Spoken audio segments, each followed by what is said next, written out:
Hola a todos y bienvenidos a la historia de cómo, justo después de firmar el divorcio, mi antigua familia política intentó mudarse a mi villa de 4 millones de euros. Lo que no sabían era que, al abrir la puerta, se quedarían petrificados. Marcos, mi exmarido, me arrojó con arrogancia los papeles del divorcio a la cara, convencido de que podría echarme a la calle y traer a toda su familia a disfrutar de una vida de lujo.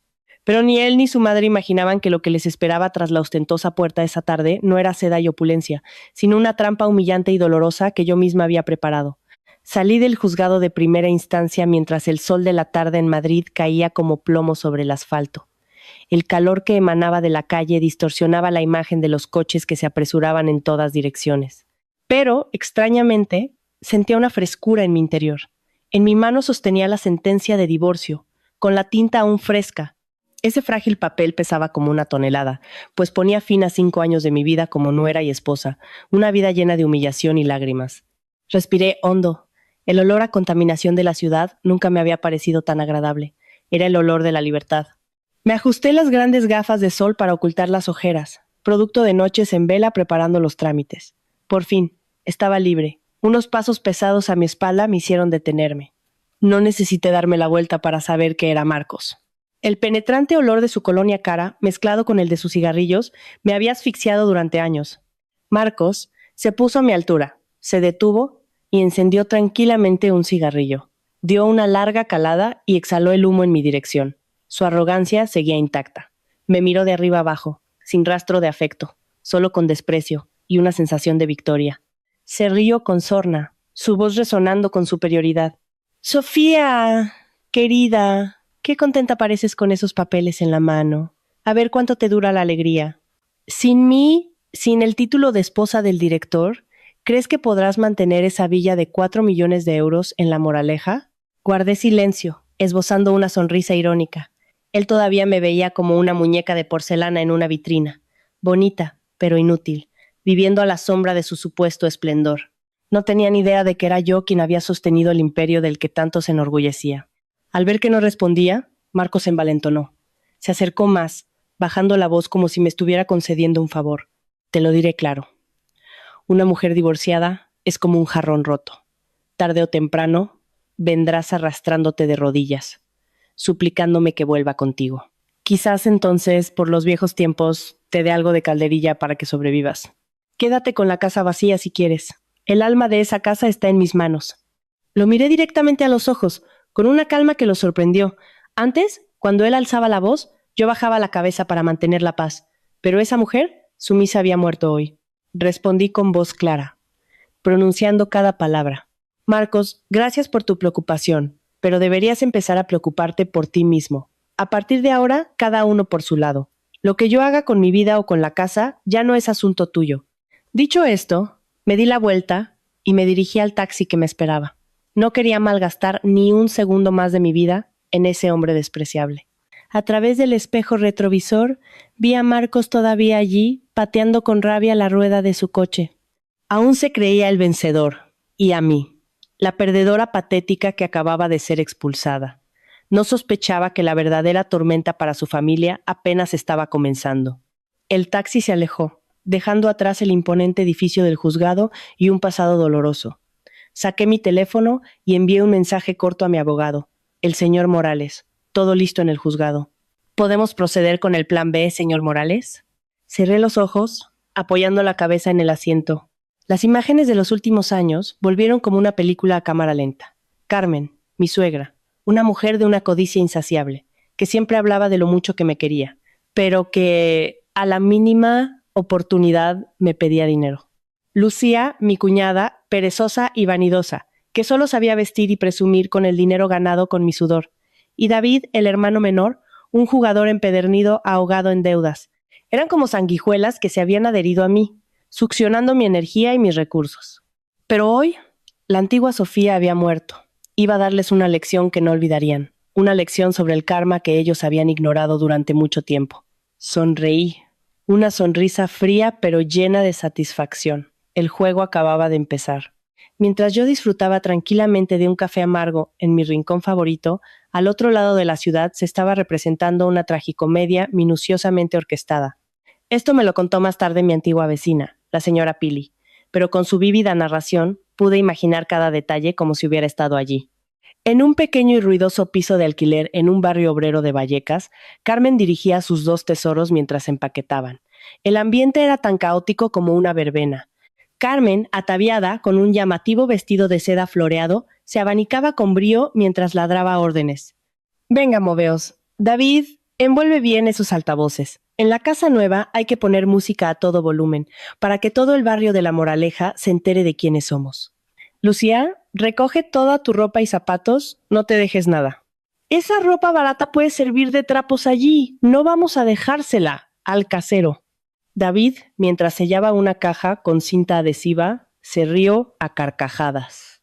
Tranquila, mamá, ya lo tengo todo pensado. El sótano de allí es enorme. Voy a montar una sala de ocio, con el mejor equipo de karaoke. Invitaré a mis amigos para que se queden boquiabiertos.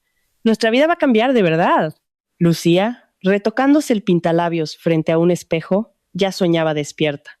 Yo me pido la habitación con vistas al jardín y la piscina, mamá. Tiene la mejor luz. Podré hacer mis directos de Instagram y mis TikToks. Mis amigas se morirán de envidia cuando me vean en una villa de 4 millones de euros. Carmen sonrió de oreja a oreja, mostrando una dentadura amarillenta por el tabaco. Se dio una palmada en el muslo. Pues claro, la casa de vuestro hermano es nuestra casa. A esa Sofía ya la hemos echado. Esa mansión ahora es de la familia García. Yo me quedaré con el dormitorio principal, el más grande, ese al que la estirada de Sofía nunca me dejaba entrar. Ahora podré dormir allí como una reina. La voz estridente de Carmen resonaba por todo el patio de vecinos. Algunos curiosos se asomaron al ver dos grandes furgonetas de mudanzas maniobrando y bloqueando el paso. Carmen, ¿a dónde os mudáis con tanto jaleo? ¿Os ha tocado la lotería?, preguntó una vecina. Carmen hinchó el pecho, con aire de superioridad. ¡Ay, este sitio se nos ha quedado pequeño! Mi hijo Marcos nos lleva a todos a vivir a su chalet en La Moraleja. Un chalet de 4 millones de euros, con piscina y jardín. ¿A partir de ahora somos gente de clase? Se acabó vivir apretados en este barrio de pobres. La gente se miraba entre sí, algunos con desdén, otros negando con la cabeza. Pero no faltó quien la felicitó por su buena suerte. Carmen encantada con los halagos. Ya se veía como la reina madre. Cargaron todo en las furgonetas, desde la escoba vieja y el recogedor roto hasta los botes de aceitunas y los chorizos, que Carmen insistió en llevarse. Según ella, aunque fueran ricos, el ahorro es la base de la fortuna. Así no tendrían que comprar nada y podrían gastar el dinero en joyas. David y Lucía trabajaban a destajo, sudando a mares pero con una sonrisa en la cara. En sus mentes, ya se imaginaban una vida de lujo, con sirvientes y dinero de sobra. No sabían que esas furgonetas no los llevaban al paraíso, sino a una dura lección sobre la codicia y la soberbia. Las furgonetas arrancaron, dejando una nube de humo negro. Carmen se subió a la cabina delantera, despidiéndose de los vecinos como si fuera una estrella de cine. Adiós, pobres. Yo me voy a disfrutar de la buena vida. El convoy se puso en marcha, cargado con los sueños de grandeza de la familia García, en dirección a la exclusiva zona norte de Madrid. Yo, en la cafetería, miré mi reloj. El momento cumbre se acercaba. Bebí un sorbo de café. Su amargor inicial dejó un regusto dulce. La vida a veces tiene estas cosas. Hoy era el día de cobrar mis deudas. A las 2 de la tarde en punto, el sol de Madrid caía a plomo. El aire era tan denso que costaba respirar. Las dos aparatosas furgonetas, cargadas con los bienes y los sueños de la familia de Carmen, entraron rugiendo en la lujosa urbanización de La Moraleja. Los frondosos árboles y las imponentes mansiones tras altos muros dejaron boquiabiertos a Carmen y sus hijos. David asomó la cabeza por la ventanilla, con los ojos brillantes, intentando calcular el valor de todo aquello. El vehículo se detuvo frente al número 86, una majestuosa verja de hierro forjado que se erigía imponente bajo el sol. Carmen saltó ágilmente de la furgoneta, aferrando un manojo de llaves que había copiado en secreto cuando Marcos y yo aún vivíamos juntos. Con aire autoritario, ordenó a los conductores: aparquen de culo contra la puerta. En cuanto la abra, meten las furgonetas hasta el patio para no tener que cargar tanto. Dicho esto, se dirigió a la verja con la arrogancia de una generala conquistando una fortaleza. Carmen seleccionó la llave más grande y la introdujo en la cerradura de la puerta peatonal. Pero, para su sorpresa, la llave no entraba. La giró, la empujó, la forzó hasta casi doblarla, pero la puerta permaneció inmutable. ¡Qué raro! ¿Se habrá estropeado esta cerradura? murmuró Carmen, mientras el sudor perlaba su frente. Lucía, a su lado, se abanicaba con un mini ventilador a pilas, quejándose. Mamá, date prisa, que me estoy derritiendo. ¿No te habrás equivocado de llave? ¿Qué me voy a equivocar? He guardado estas llaves como oro en paño. Se habrá oxidado, eso es todo. David bajó de la furgoneta, impaciente. Quita, mamá, que tú no tienes fuerza. Agarró las llaves, dispuesto a usar su fuerza bruta, pero al mirar de cerca la cerradura, se quedó perplejo. Donde antes había una cerradura mecánica, ahora había un moderno y elegante panel digital negro, sin ninguna ranura para introducir una llave. Era el sistema de cerradura inteligente con reconocimiento facial y de huella dactilar que yo había mandado instalar esa misma mañana, justo después de salir del juzgado. «Mamá, estamos jodidos. La zorra de Sofía ha cambiado la cerradura», gritó David, con la voz quebrada por la rabia. Carmen pegó un salto como si le hubieran echado sal. Se abalanzó sobre la puerta, aporreando el panel digital. «¿Qué? ¿Se ha atrevido a cambiar la cerradura? Es la casa de mi hijo. ¿Cómo se atreve? ¡Abre! ¡Abre ahora mismo!». Por supuesto, la única respuesta fue el silencio del metal y un pitido agudo de error del sistema de seguridad. La puerta permaneció cerrada, rechazando fríamente a los invitados no deseados. El calor, sumado a la frustración, hizo que la sangre de Carmen hirviera, perdió el control, arrojó las llaves al suelo y comenzó a sacudir la verja con ambas manos. «Sofía, sal de ahí ahora mismo. ¿Por qué te escondes como una rata? Ábreme la puerta. Esta es la casa de mi hijo Marcos. No tienes derecho a prohibirme la entrada». Los gritos de Carmen rompieron la paz de la exclusiva urbanización. Lucía, al ver a su madre, se unió al espectáculo. Se quitó un tacón y empezó a golpear los barrotes de hierro. «Sofía, no seas tan cruel. Si ya te has divorciado, devuélvele la casa a mi hermano. Apropiarse de lo que no es tuyo es un delito». Los conductores de la mudanza observaban la escena, negando con la cabeza. Uno de ellos encendió un cigarrillo y dijo: «Oiga, señora, ¿va a poder entrar o no? Que lo diga, que el tiempo corre. Y el taxímetro también». La mención del dinero enfureció aún más a Carmen. Se giró y les gritó: «Esperad, cuando entre os pagaré el doble. Ahora callaos y dejadme solucionar esto con esa arpía». Volvió a la carga contra la puerta. Esta vez empezó a recoger piedras del arcén y a lanzarlas al jardín, mientras profería los peores insultos que se le ocurrían.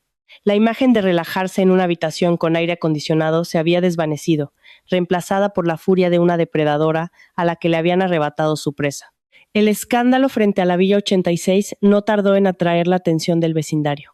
En un lugar donde la privacidad y la tranquilidad son sagradas, el comportamiento de la familia de Carmen era como tirar una bomba fétida en una reunión de gala. Un coche eléctrico de la seguridad de la urbanización se acercó lentamente. 2 guardias, impecablemente uniformados, se bajaron. El más joven se aproximó a Carmen y con educación le dijo: «Disculpen, señoras, señores, esta es una zona residencial tranquila. Les ruego que mantengan el orden. Si tienen algún problema, por favor, soluciónenlo en el ayuntamiento o llamen al propietario para hablar civilizadamente. No pueden gritar ni lanzar piedras, están molestando a los vecinos». Carmen, en plena efervescencia, vio en el guardia una diana para su ira. Se plantó frente a él, con las manos en las caderas, escupiendo al hablar. «¿Y tú quién te crees que eres para darme lecciones? Soy la madre del dueño de esta casa. Vengo a mi casa y hago lo que me da la gana. ¿Entendido, perrito guardián?». El guardia frunció el ceño, intentando mantener la calma. «Señora, por favor, sea respetuosa. Nuestro trabajo es mantener el orden. La propietaria, la señora Sofía, no está o no desea abrir. No pueden dañar la propiedad ni causar alborotos». David, al ver que atacaban a su madre, sacó a relucir su vena de matón de barrio. Se remangó la camisa, mostrando unos tatuajes de mal gusto, y empujó al guardia en el pecho. «¿Qué pasa? ¿Te pones chulo? Soy el hermano del dueño. Es mi casa y vengo cuando quiero. Grito y rompo lo que me da la gana. Atrévete a tocarme y mañana mismo estás en la calle». El guardia retrocedió un paso, con la mano en su walkie-talkie, y su voz se tornó más seria. «Le exijo que mantenga la distancia. Si continúa con su actitud violenta hacia el personal de seguridad, nos veremos obligados a usar la fuerza y llamar a la policía». Al ver la firmeza del guardia, Carmen cambió de táctica. Pasó de la agresividad al victimismo. Se tiró al suelo y empezó a patalear como un pez fuera del agua, llorando y gritando a pleno pulmón: «¡Ay, Dios mío! ¡Socorro! La seguridad de los ricos pega a los ancianos. Están comprados por mi nuera para maltratar a su suegra. ¿Hay justicia en este mundo?». Crías a un hijo para que su mujer le robe la casa y luego contrate matones para echar a su propia madre. Lucía, viendo la actuación de su madre, sacó rápidamente su móvil y comenzó a transmitir en directo por Facebook. Gente, compartid, por favor. Mirad cómo los ricos y sus gorilas abusan de la gente humilde. Mi madre se ha desmayado. Mi cuñada, Sofía, nos ha robado y ahora manda a sus matones a pegar a mi madre. El numerito de la familia dejó atónitos a los elegantes vecinos que paseaban a sus perros. Murmuraban entre ellos. Pobre gente la que tenga esta familia. Creo que es la familia del exmarido de Sofía. Con lo buena y discreta que es ella, menudo panorama le ha tocado de tal palo, tal astilla. Viendo cómo se comportan, ya se sabe qué clase de gente son. Ajena a las miradas de desprecio, Carmen seguía revolcándose en el suelo, ensuciando su vestido de seda. Creía que, montando un escándalo, yo acabaría saliendo y abriendo la puerta. Pero se equivocaba. Yo no temía perder una reputación que ellos mismos se habían encargado de manchar. Hoy iba a desenmascararlos delante de todo el mundo. Observaba toda la escena a través de las cámaras de seguridad de mi teléfono, sentada en una fresca cafetería no muy lejos de allí. Ver a mi ex-suegra haciendo el ridículo me provocaba risa, no miedo ni respeto. La desfachatez humana, ciertamente, no tiene límites. El guardia de seguridad, viendo que la situación se le iba de las manos, habló por su radio. Central, llamen a la Policía Nacional. Tenemos un altercado del orden público, con calumnias y agresión al personal en la Villa 86. Urgente. En menos de 10 minutos, las sirenas de un coche de policía rompieron la farsa de Carmen. Un vehículo patrulla de la Policía Nacional se detuvo bruscamente. 3 agentes descendieron, serios y autoritarios. Al frente iba el inspector Rivas, conocido en la zona por su rectitud y buen juicio. ¿Qué está ocurriendo aquí?, preguntó con voz grave. Al ver a la policía, Carmen se reanimó. Se levantó de un salto, olvidando su desmayo, y se abalanzó sobre el inspector Rivas, llorando a moco tendido.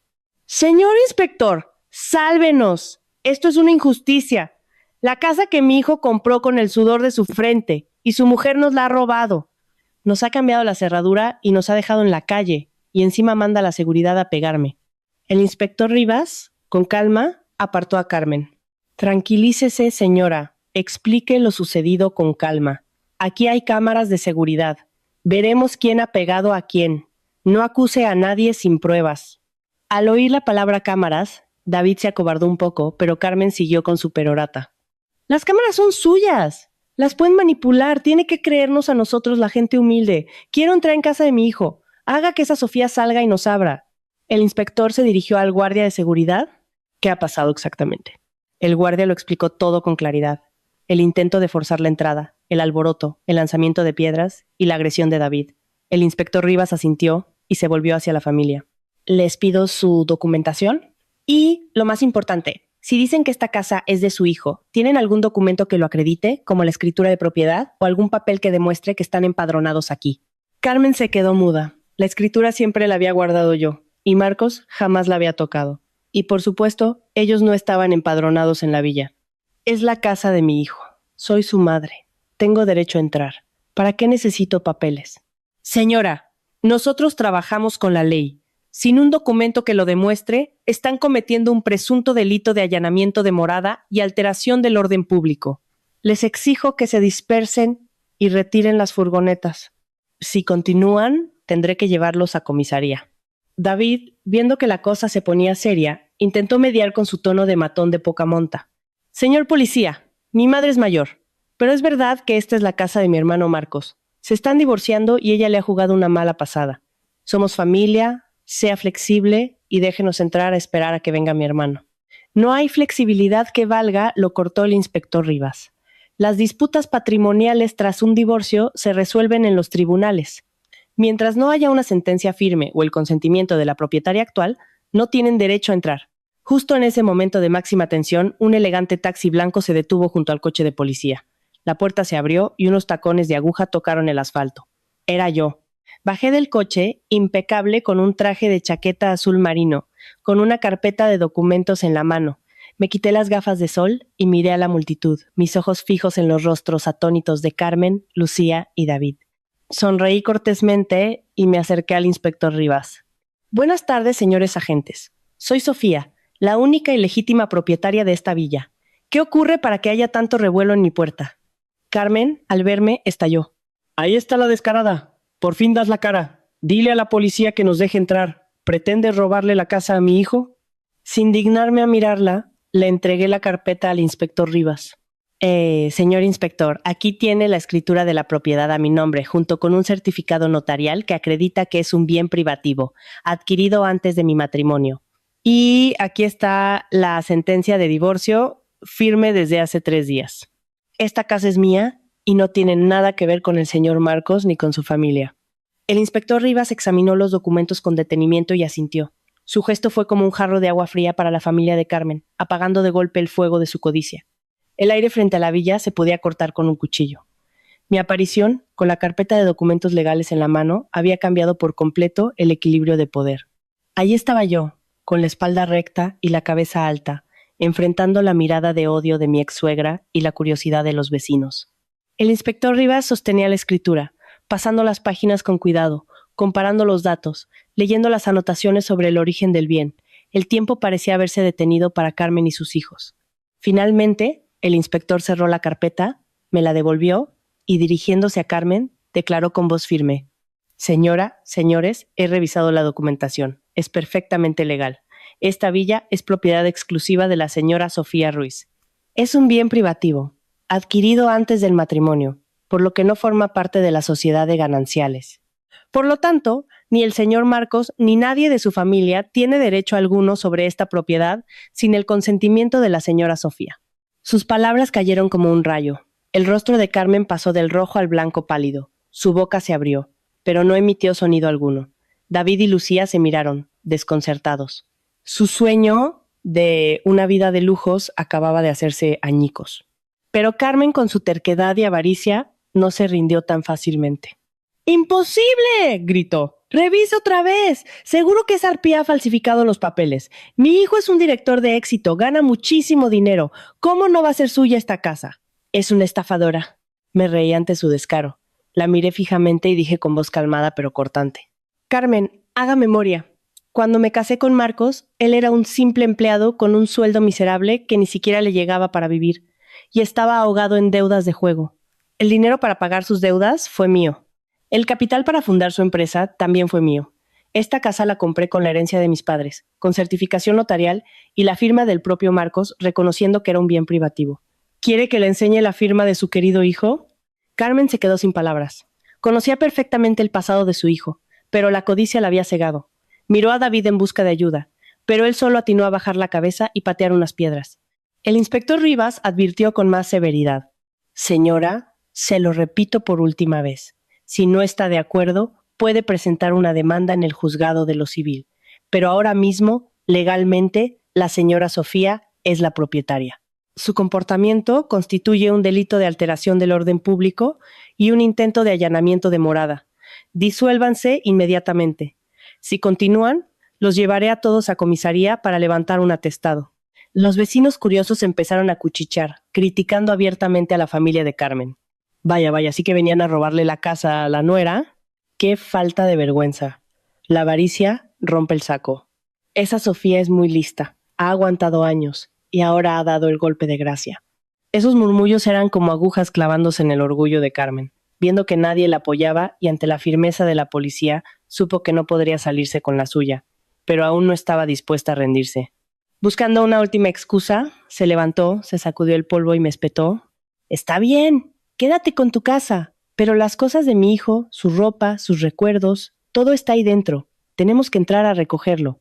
O también piensas quedarte con los calzoncillos de tu exmarido. ¡Qué poca vergüenza! Enarqué una ceja. ¿Querían entrar? Perfecto. Llevaba mucho tiempo esperando este momento. Si querían ver, les iba a dar un espectáculo que no olvidarían. Enseguida, David y Lucía se unieron al coro. Es verdad, dijo David. Mi hermano lleva años viviendo aquí. Tiene cosas de valor. Esa tele de 100 pulgadas, el equipo de sonido, las botellas de vino caro.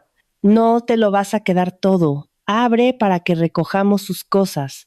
Y los bolsos que me regaló mi hermano, añadió Lucía. Te los has quedado tú, ¿verdad? Devuélvelos. Los miré con una sonrisa burlona. ¿De verdad creían que la casa seguía igual que ayer? ¿Pensaban que era tan tonta como para dejarles mis bienes para que los saquearan? Me dirigí al inspector Rivas, con una sonrisa amable.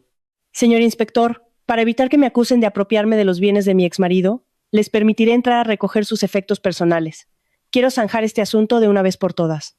Les ruego a ustedes y a los vecinos que sean testigos. El inspector asintió. Perfecto. Si usted está de acuerdo, entren, recojan sus cosas y márchense en orden. Un agente entrará con ustedes para supervisar. Al oír mis palabras, los ojos de Carmen brillaron. Le guiñó un ojo a sus hijos, con una expresión de triunfo. Seguramente pensaban que, una vez dentro, podrían atrincherarse o, al menos, llevarse todo lo de valor que encontraran. ¡Así se habla! Venga, abre ya, me urgió Carmen, impaciente. Con toda la calma del mundo, me acerqué a la puerta y con una simple pulsación en la aplicación de mi móvil, la cerradura electrónica se abrió con un suave clic. La pesada verja de hierro comenzó a abrirse lentamente. Me hice a un lado, indicándoles que pasaran, con una sonrisa enigmática. Adelante, por favor, miren bien, no se dejen ningún rincón. Sin prestar atención a mi actitud, en cuanto la verja se abrió lo suficiente, se abalanzaron hacia la casa como una estampida. Corrieron a través del jardín mientras yo caminaba tranquilamente detrás, junto al joven agente. Sentía lástima por ellos, corriendo hacia una meta vacía. David fue el primero en llegar a la puerta principal. La abrió de par en par y gritó: ¡Dentro, mamá! ¡Hemos recuperado la casa! ¡Los de la mudanza! ¡Entrada por el sofá del salón! Carmen llegó jadeando, con una sonrisa de oreja a oreja. La tele del salón es mía. Como alguien la toque, le parto un brazo. Entraron en la casa con el ímpetu de un ejército invasor, pero, al segundo siguiente, sus gritos de júbilo cesaron. El silencio que se hizo fue sepulcral. En lugar de oír el estruendo de sus pasos saqueando la casa, solo se escuchó su respiración agitada y un silencio desconcertado. Me detuve en el umbral, con los brazos cruzados, observando la escena. Ante mí, 3 figuras petrificadas en medio de un salón inmenso, como si acabaran de ver un fantasma. La mejor parte de la función estaba a punto de comenzar. La luz del atardecer entraba a raudales por los grandes ventanales, revelando una verdad cruda y desoladora. El salón de más de 100 metros cuadrados, antes lujosamente decorado, estaba completamente vacío. Había desaparecido el sofá de diseño italiano, la gigantesca televisión de pantalla curva, la suave alfombra de lana y los caros objetos de decoración. Todo se había esfumado. Solo quedaban 4 paredes blancas y un suelo de mármol pulido, que reflejaba los rostros estupefactos de mi antigua familia política. Carmen se frotó los ojos, creyendo que era una alucinación. Recorrió la estancia, tocando las paredes desnudas. ¿Dónde está todo? ¿Dónde están los muebles? Logró decir con la voz quebrada. David corrió a la cocina. Lo oí abrir y cerrar armarios y cajones con violencia. Mamá, la cocina también está vacía. No hay ni nevera, ni horno, ni lavavajillas. Se ha llevado hasta las cucharas. Lucía subió corriendo las escaleras. Sus tacones resonaron en toda la casa. Poco después, su grito desesperado llegó desde arriba. Dios mío, los dormitorios están vacíos. No hay ni camas, ni armarios, ni tocador. Lo ha vaciado todo. No ha dejado ni una percha. Yo, apoyada en el marco de la puerta, los observaba. Carmen, en medio del salón, me señaló con un dedo tembloroso. ¡Tú! ¿Dónde has escondido las cosas? ¿Dónde están los bienes de mi hijo?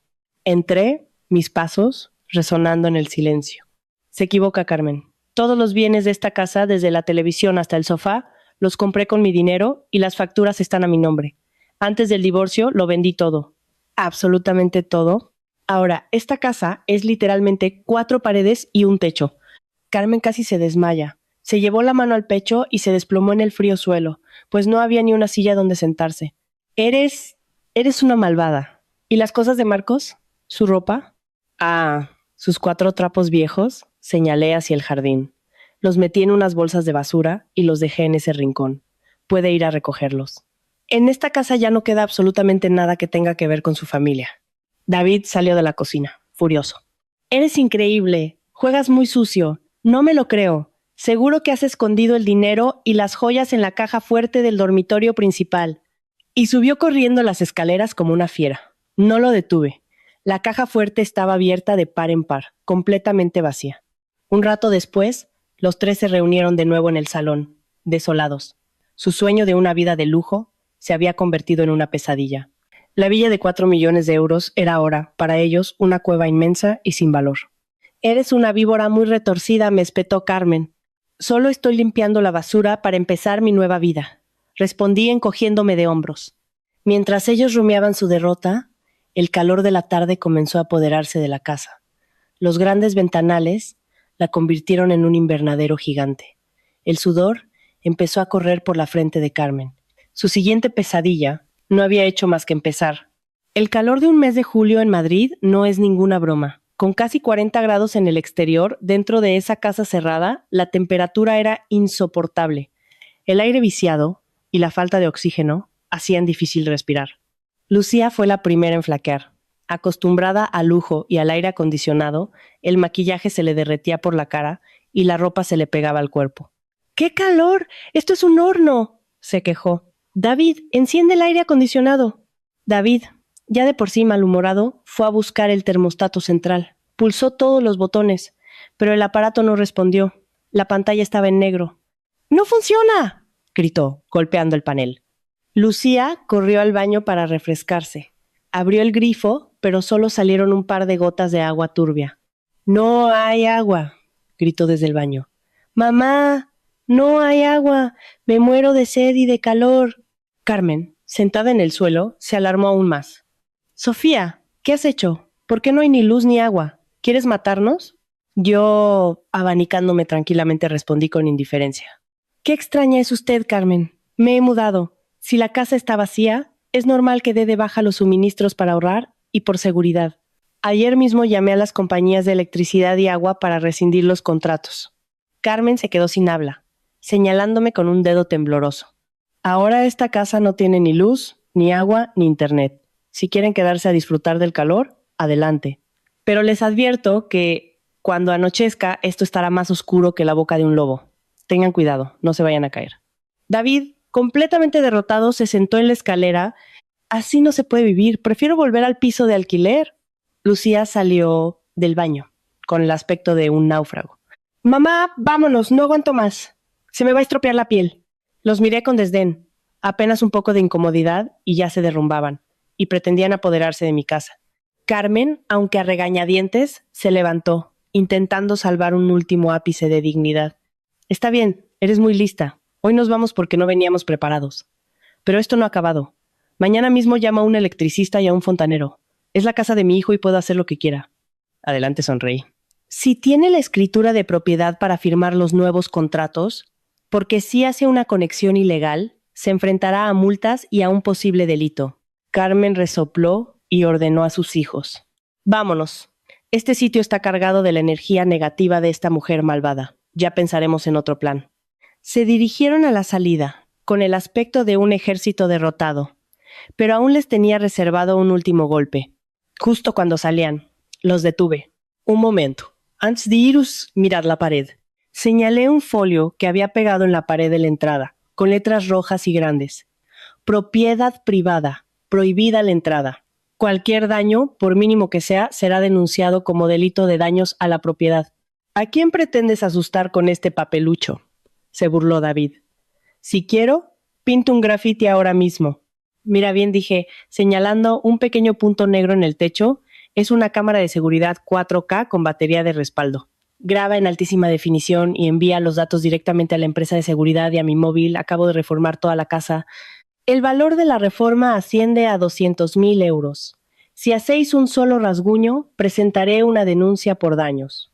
Y eso no solo implica pagar una indemnización millonaria, sino que también podríais acabar en la cárcel. Tú, David, ya sabes lo difícil que es encontrar trabajo con antecedentes, ¿verdad? David palideció y retrocedió, sin atreverse a tocar nada. Lucía se escondió detrás de su madre, aterrorizada. Carmen, aunque furiosa, era demasiado tacaña como para arriesgarse a pagar semejante suma. Me lanzó una mirada asesina y arrastró a sus hijos fuera. «Vámonos, no tratemos con esta loca. Ya verás, el karma te lo devolverá todo». «Gracias por su preocupación», grité tras ellos. «Creo firmemente en el karma. Quien siembra vientos, recoge tempestades». Al salir, los de la mudanza, que esperaban a la sombra, les preguntaron: «¿Entonces no descargamos? ¿Qué hacemos con los muebles? ¿Los llevamos de vuelta?» «Llevadlos de vuelta», gruñó Carmen. El conductor, un hombretón de piel curtida, se les plantó delante. «Un momento. Nos contrataron para traer las cosas, y ahora para llevarlas de vuelta. ¿Y el pago? Llevamos aquí más de 2 horas esperando. En total, el viaje de ida, el de vuelta y la espera son 3,000 euros. Paguen ahora mismo. Al oír la cifra, Carmen saltó. ¿3,000 euros? ¡Sois unos ladrones! No hemos ido a ningún sitio. Os doy 1,000 y daos por contentos. Ah, ¿así que encima pretende regatearnos? Dijo el conductor, y sus compañeros los rodearon, con cara de pocos amigos. Yo, desde dentro, observaba la escena por un resquicio de la verja, sonriendo. Carmen estaba a punto de recibir otra lección. Nunca subestimes a la clase trabajadora. El calor de las 3 de la tarde era asfixiante, pero la tensión en la calle era aún mayor. Los 6 hombres de la mudanza, fornidos y curtidos por el sol, rodearon a la familia de Carmen. Su paciencia se había agotado. El jefe, un tipo llamado Jorge, dio una calada a su cigarrillo y dijo con voz grave: Señora, no se ría de nosotros. La gasolina no es gratis, ni nuestro tiempo tampoco. El presupuesto era de 1,000 euros por viaje y furgoneta. Ahora tenemos que volver. Le hemos hecho un precio de amigo de 3,000 euros por todo. No intente tomarnos el pelo.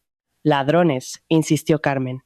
El viaje ha sido corto. 1,000 euros es más que suficiente. Los hombres se rieron. ¿Quiere llamar a la policía? Dijo Jorge. Llámela. A ver a quién le dan la razón. Pero si tengo que llamar a mis amigos para que solucionemos esto, le aseguro que no le costará 3,000 euros, sino 30,000 en facturas de hospital.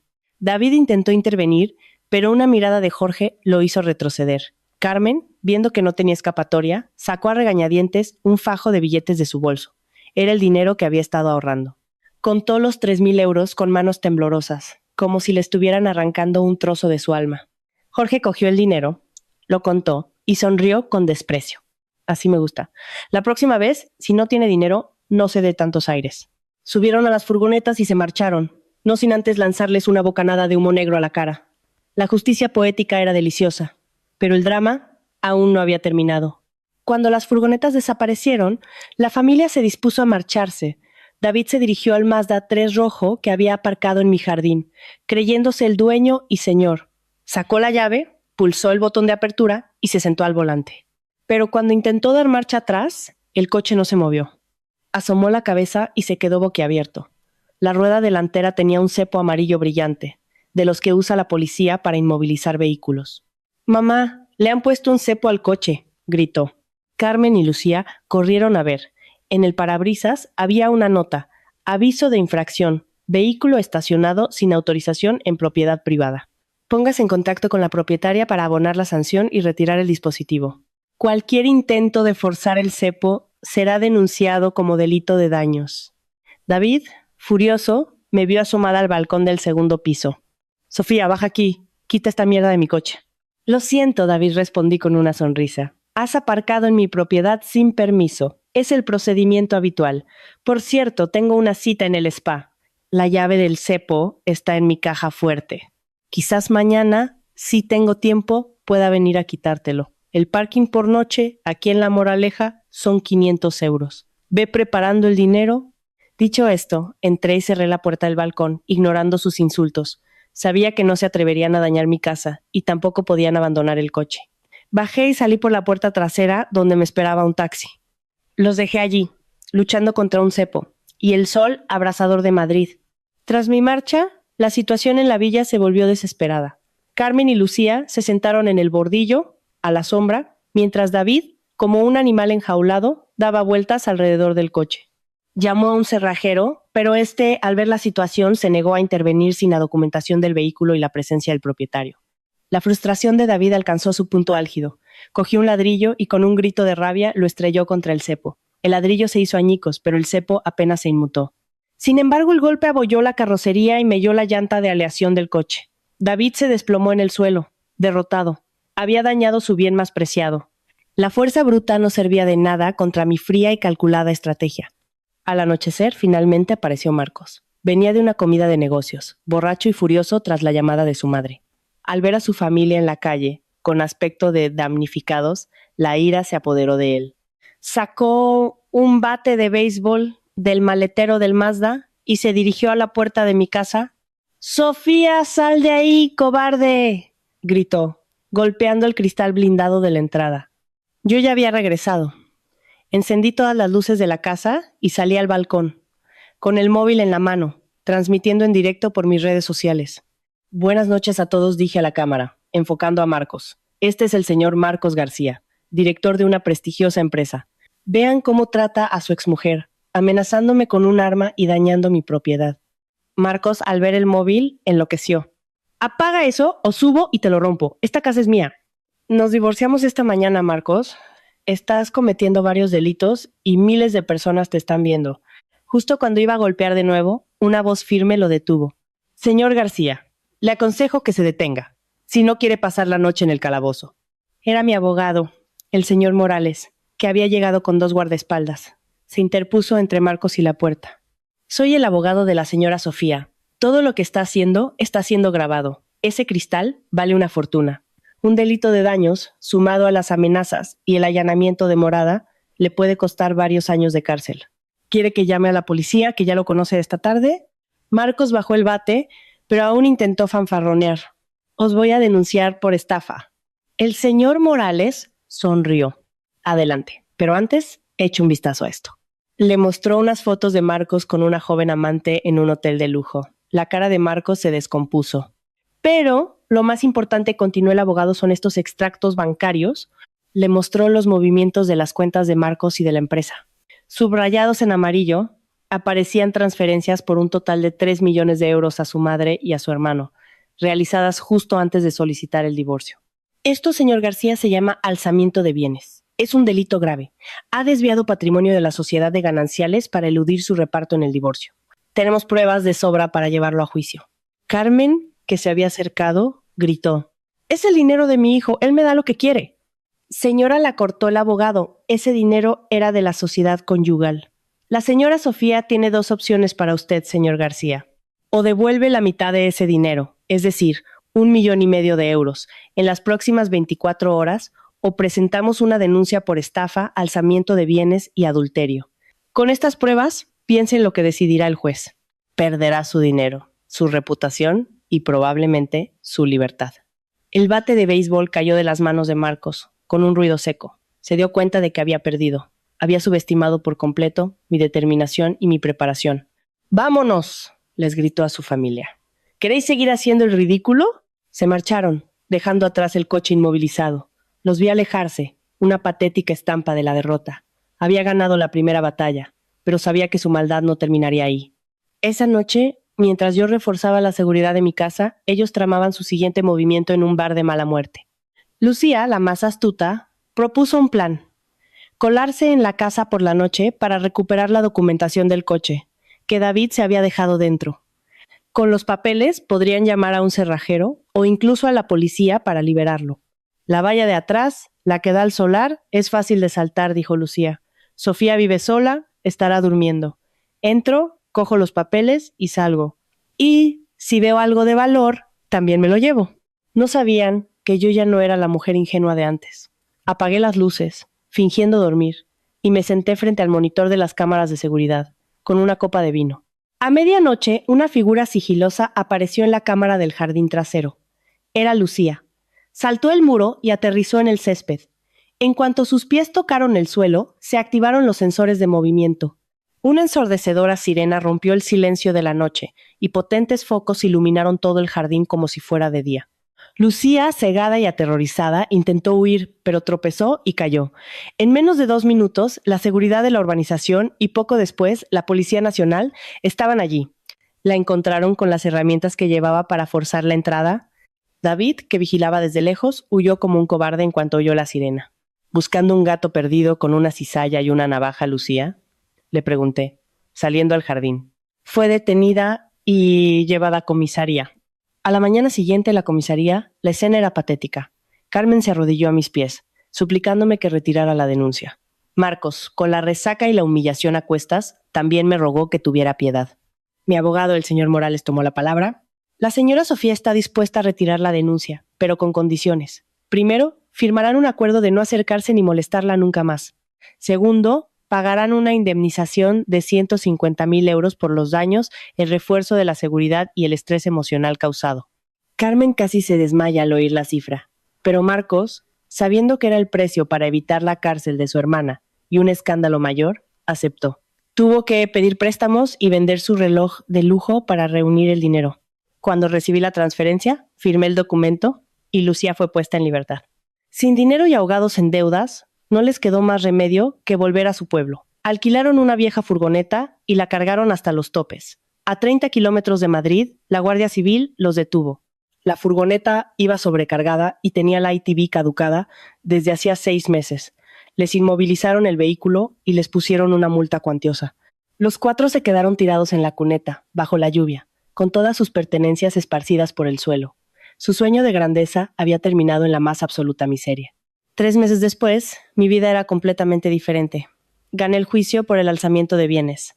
Marcos tuvo que vender el apartamento que le quedaba para pagarme el 1,5 millones de euros. Se quedó sin nada y tuvo que volver a vivir con su madre, a la casa del pueblo. David seguía huyendo de sus acreedores. Y Lucía, con antecedentes, tuvo que aceptar un trabajo en una fábrica textil. Yo, con el dinero recuperado, doné una gran parte a organizaciones benéficas. El resto lo invertí en mí misma. Viajé por Europa, vi París, Venecia, Roma, sané mis heridas y redescubrí mi valor. Al volver, redecoré mi villa, convirtiéndola en un santuario de paz. Esta tarde, sentada en el porche, con una taza de té, viendo el atardecer, me sentí completamente libre. Mi historia es una lección sobre el karma y la importancia de la independencia y el amor propio. Las dificultades me hicieron más fuerte y me permitieron encontrar la felicidad por mí misma. Porque la felicidad de una mujer no es un regalo que le conceden, sino un derecho que conquista. Gracias por escuchar mi historia.